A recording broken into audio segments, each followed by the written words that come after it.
Vamos falar um pouquinho agora do eixo da hipófise, do hipotálamo e da tireoide. Tá? Então, a gente falou um pouquinho da adrenal, a gente pode avaliar lá o cortisol, mas eu posso também avaliar o DHEA. Lembrando que o DHEA ele pode ser feito tanto no sangue quanto na saliva. Ele pode ser feito o DHEA tanto na forma livre quanto o DHEA na forma sulfatada, e a gente tem uma grande aplicação dessa dosagem de DHEA, principalmente para as mulheres.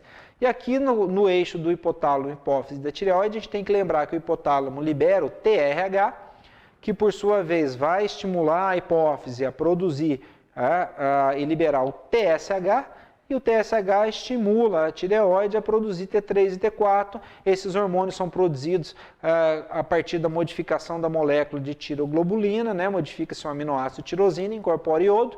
4 moléculas de iodo a gente tem a tiroxina, 3 moléculas a gente tem a triiodotironina, T3, e essas moléculas de T3 e T4 vão se ligar a algumas proteínas e na circulação vão ser transportadas. Então, também os hormônios T3 e T4, a gente tem a fração livre e a fração ligada, que são os hormônios que vão ser efetivamente ativos, que vão entrar dentro da célula para se ligar nos seus receptores.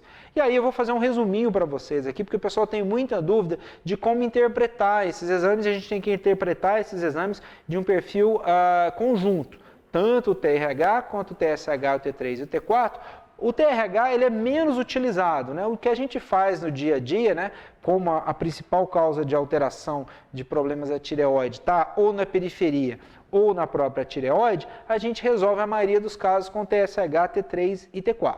Então, quando a gente tem a liberação de TRH, ele estimula a liberação de TSH, que estimula a liberação de T3 e T4.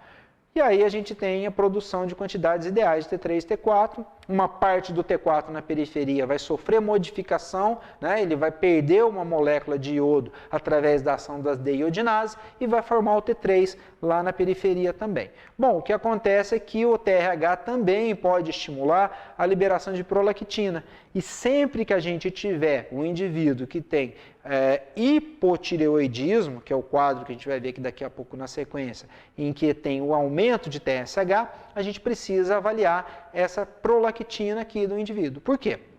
Porque a gente sabe que a prolactina ela interfere diretamente na secreção de LH e FSH.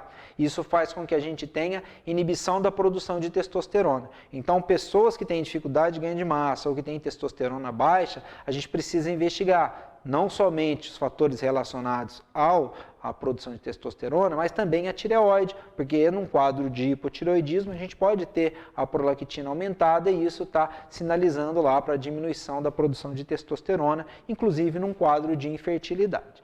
Bom, o que acontece é que quando a gente tem pouco T3 e T4 sendo produzido aqui, ó, num quadro de hipotireoidismo, isso sinaliza um feedback, né, lá no hipotálamo, e aí a gente vai ter aumento de TRH, aumento de TSH, mas o problema continua ali porque a gente muito provavelmente está tendo uma dificuldade de produção desses hormônios da tireoide. E aí a gente vai ver que no hipotireoidismo primário a gente tem TSH aumentado, T3 e T4 diminuído.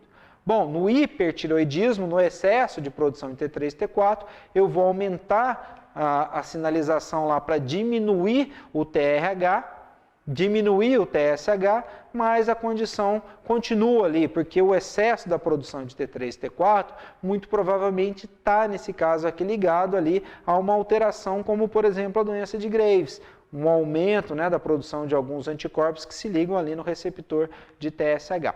Bom, no hipotireoidismo primário, então, só recapitulando, eu tenho aumento de TRH, aumento de TSH e diminuição de T3 e T4, né? Se eu tenho a avaliação do hipertireoidismo primário, eu vou ter o TSH diminuído e o T3 e o T4 aumentado, lembrando que o T3 e o T4 tanto na sua forma total quanto na forma livre. E aí a gente tem uma outra condição importante de ser avaliada, que é o hipotireoidismo subclínico. Muito questionado por alguns, mas a diretriz diz que de hipotireoidismo subclínico é quando você tem o TSH aumentado e o T3 e o T4 normal. E esse quadro persiste por pelo menos 3 meses. Então, neste caso, nós temos uma alteração do TSH, a gente tem vários fatores que alteram a secreção do TSH, inclusive a atividade física pode aumentar um pouco o TSH, então não é tão raro a gente encontrar, as pessoas estão começando a treinar um pouco de aumento de TSH e o T3 e T4 ficar normal, depois eles tendem a se normalizar, tá? Então essa alteração do hipotireoidismo subclínico é quando isso persiste por 3 meses, ok? Bom, e aí no esporte também é muito importante avaliar essa condição, a síndrome do T3 baixo, onde a gente tem TRH normal e TSH normal, a gente tem o T4 normal e o único que está diminuído é o T3, por isso que chama síndrome do T3 baixo ou síndrome do doente eutiroidiano, porque a tireoide não está nem hipo, nem hiper e o problema está na periferia. E o único exame que está aumentado aqui é o T3 reverso.